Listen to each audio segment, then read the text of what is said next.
It has not been touched, messed with, seen, anything since the 70s. That's the last time it ran. And as you can see, clearly, somebody has taken the original 446 pack, because this is a V-Code 6-pack car, taken it off and installed a 4-barrel on it. So your job, should you decide to take it, is I want to get this thing moved around. I want to raise it up in the air. I want to find out if the gas tank will hold fuel. And I want to get this thing running. I want to prove to those youngins out there and the old ones, this is what we used to have to do when we were kids. You'd get something running that had sat for 20 years. 68 Dodge Super Bee. How about that story? That was amazing. Frozen crankshaft. Yeah. That's a good one. Yeah, absolutely. But if it'll crank over, I know I can get that engine running. Pretty positive of that, aren't you? Yep. So I'm going to get my phone. You have your phone? I want to get it moved inside before it gets too hot out here. So go ahead and get me a nice shot of the carburetor, the distributor, get me a wide shot of the engine. I just kind of want that organic look so people can see we didn't stage this thing to run. Is that fair? Yes, sir. Just get me, I think I left it in the truck.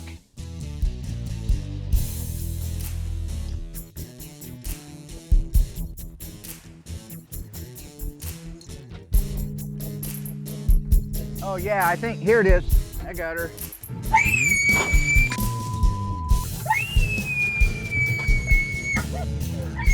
All right. Sick of that, Mark. Straight to me! So we know we got an old crusty car. This is kind of what I expected. Now, when I looked at the underside of the car, I was able to assess that the tank is in such bad shape. Here's the tank, and you can see clearly, first off, it's not its first rodeo, so to speak. The thing's been caved in by something, but it's not a big deal. It's more my concern right here, where you physically can tell that it's leaking fuel. So that's with 50-year-old varnish fuel in it. We'd never be able to get the varnish fuel out of it. And even if we did get it out and we put new fuel in, it's gonna pour out like a sieve. So at that point, it's not worth dumping gas into it and trying to get the fuel pump to do its job. It's easier just to bottle feed it. Because again, all I want to do is get the engine running. It doesn't have to run long. We just have to show that you can drag this old hole in and make it run, and use your imagination that with a little more parts and a little more money, you could actually get it on the road. If you just look, you can see that the whole car is in dire straits, from the rotten body, rotten frame rails, moving forward to the rear step wells that are completely rotted out with the seatbelt hanging, might add. This is what we usually have. Rotten main floors, floors that you could put your feet through, like Fred Flintstone. Headers that have apparently, over the years, rotted completely off of the car, and at the collector point, this is not cut with a torch, this is broken off from rust. I don't know if I've ever seen that before. So with that, I'm going to let Doug lower it down and put a compression gauge on it and see if we can get this thing to crank over and create any kind of compression at all. So the very first thing we have to do in this situation, before I invest any time into making sure that it has spark or it has gas or it has compression, is that the engine isn't frozen solid. That's one of the things that we run into a lot when cars set. The piston rings will freeze in the cylinders or seize. The crankshaft, if it doesn't have oil in it, will seize to the bearings. We've got to make sure we can get a revolution out of it, or 2 or 3, before we go to the next step. All right, we got the A-team here getting ready to see if this thing will crank over. Doug, the first thing I would like you to do, Royal, should you assist him if he needs it? If not, cheer him on. I want to put a breaker bar in the socket. What size is that socket? 1.25 inches. Can I go look at it first? 1.3/16? Sure, go look at it. 1.3/16? Picks it up every single day and uses it. They're not all the same. Every single day. Royal wins. 1.3/16. 1.25 inches. 1.25 inches. Royal got it. My bad. Most everyone knows me already. I've been here since the beginning. But for those who don't, I'm Royal Yoakum. I'm Mark's best friend. Mark and I have been friends since we were 14. He used to cut high school and go over and work on motorcycles at his house. Then, of course, it just developed into cars. So naturally, we became gearheads. I would like you to put that on there, and we're going to see if it'll crank over by hand. By hand. If it will make 360, I want you to do another 360. We're listening for clanks, clunks, and things that can go bad. The motor is a 72 or 3 cast iron crank. Nobody cares about it. This is more for fun, to see if the old A-team can get a car running. I like working with these guys because I don't get a chance very often to come over and spend time and actually work on something. So yeah, we had a blast. It reminded me of old times. You can go, Oh, I there it cannot. goes. Why would it do that?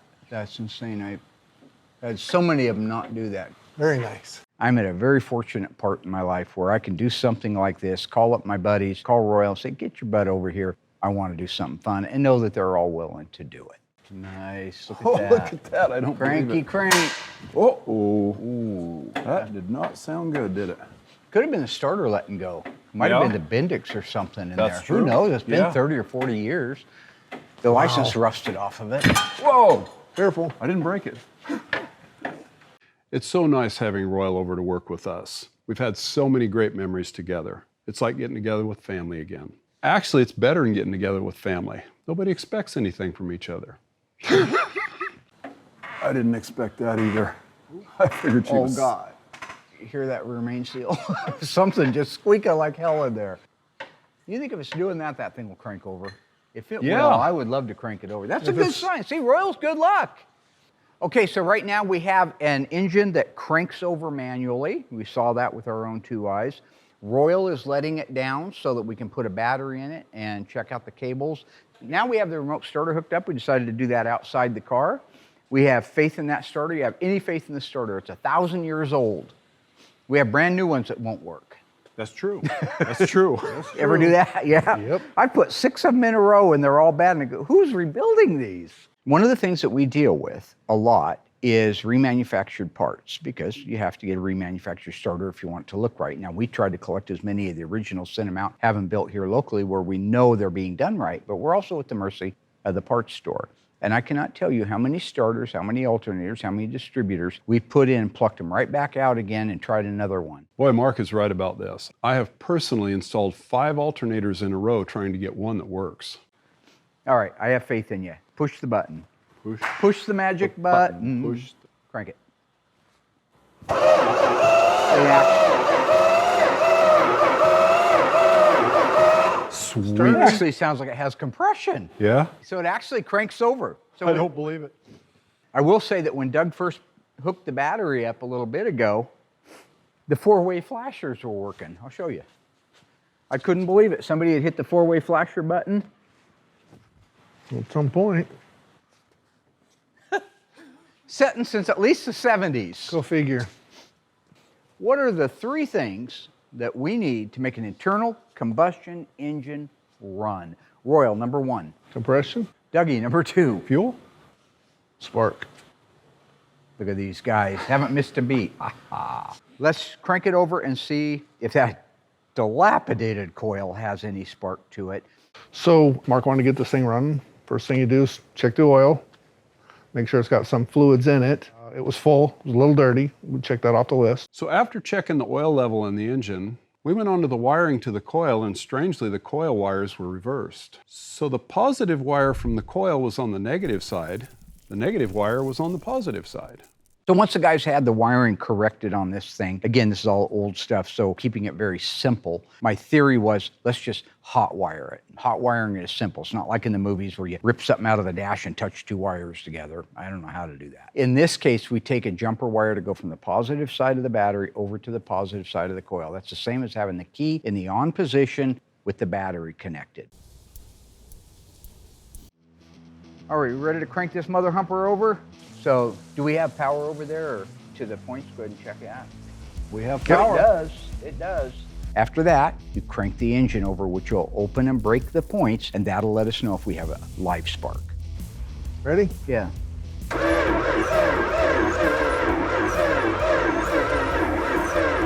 Yep. Okay, let's add some. Let's see what we got. We got spark. Oh, I love fuel. I love fuel. Hook Yes, that wire you up. You want do. some gas on that? I'm just kidding. Big baby. Sparks and gas. So this part always scares me when we start pouring the fuel in the carburetor. Mark gets a little crazy with the fuel. A little bit is good, but more is better. So obviously you see what happens with that. There it is. We got a little bit of chug. Let's pour some more fuel in that mother humper. I like fuel. You like fuel? Royal's right. Mark loves the primer fuel. This is why he almost burned down the house on 14th Street. There is truth to this story. I was terrified. I ran. Not my problem. I still got a life to live, right? I like I fuel. got faith in this old girl. Old Mopars never die. They just catch on fire. Catch on fire. Wouldn't be the first car we ever burned to the ground. Probably won't be the last. Try it.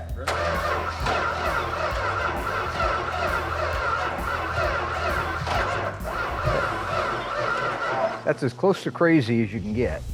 Did it even fire? Yes. Right now, I don't think it has a lot of compression, and it's an awfully slow starter. Yes.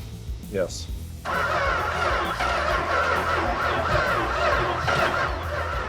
Hear that? Got some valves hanging open still, probably because everything's dry. Probably not even pushing the lifters much. So the problem with the dry engine means it hasn't ran in a long time. There's no oil circulating throughout the engine. Yeah, there's some in the crankshaft. We checked that down in the oil pan. But what there's not is oil up between the piston rings and the piston and the cylinder wall. And it's that oil that causes the seal. All right, so if you don't have that in there helping with that, then you have very little or no compression. That's number one. Number two is you also don't have lifters that are pumped up because there's nothing to pump them up yet. Not until it runs, not until the oil pump engages. So firing a dry engine is most difficult because you probably have very low compression and valves that aren't working the way they're supposed to. But it's okay, it's gaining, we're gaining, Yeah. we're gaining. Okay, now we think we have spark. We got gas in it. The last time it was firing 2 or 3 times. I think we just continue to crank it over. We got nothing to lose. It can't hurt the engine. Find out what we got. Sooner or later, the starter's gonna go out or the battery's gonna go out. Run the throttle, what are you doing? Oh, you're gonna pour gas on me, aren't you? I'm not gonna pour gas on you. Doesn't Dougie burn my little friend up. Royal, Here we go. you want me to burn my little friend up? No.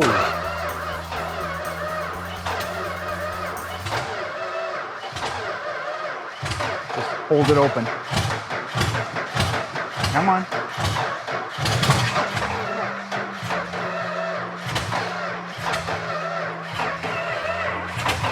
This is usually where I like to step back. I keep my eyebrows. All Mark knows is gas right now.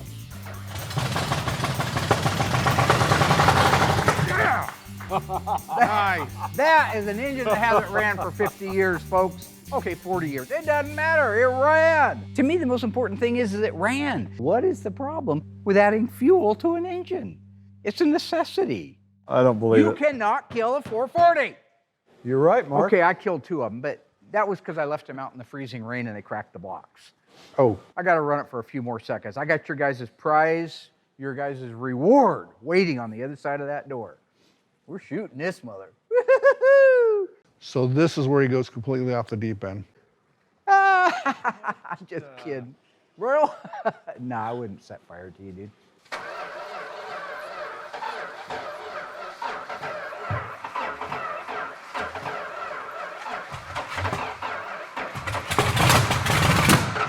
Woo! There you go. I rest my case. Some things never change, huh? Marky catch Dougie The on good fire. news, it runs. The bad news is it's on fire. Oh, that's fine. Let me get that gas out of there. The fire marshal, Bill, he loved that stuff. I know what the guys do. They talk all the time about this thing that I like to catch things on fire. I believe this may be the only time I've caught something on fire, to the best of my recollection. Wouldn't be the first car we ever burned to the ground, probably won't be the last. I mean, I did catch Darren's car on fire slightly when but it didn't burn to the ground, so that matters. And maybe the Superbird caught on fire or something. Nothing to get scared about. It's not like I burned down somebody's house. They're getting out of control. Yeah, she's on fire. That's very observant, Oh, the gas will Dougie. burn off sooner or later. You know why this stuff doesn't offend me? The people who are saying I'm some kind of a fire bug and I'm obsessed with gasoline are trying to put the very gasoline fire out with paper towels. Let me crank it over and suck some of that down. Hey, she runs. I think it's the gaskets on fire.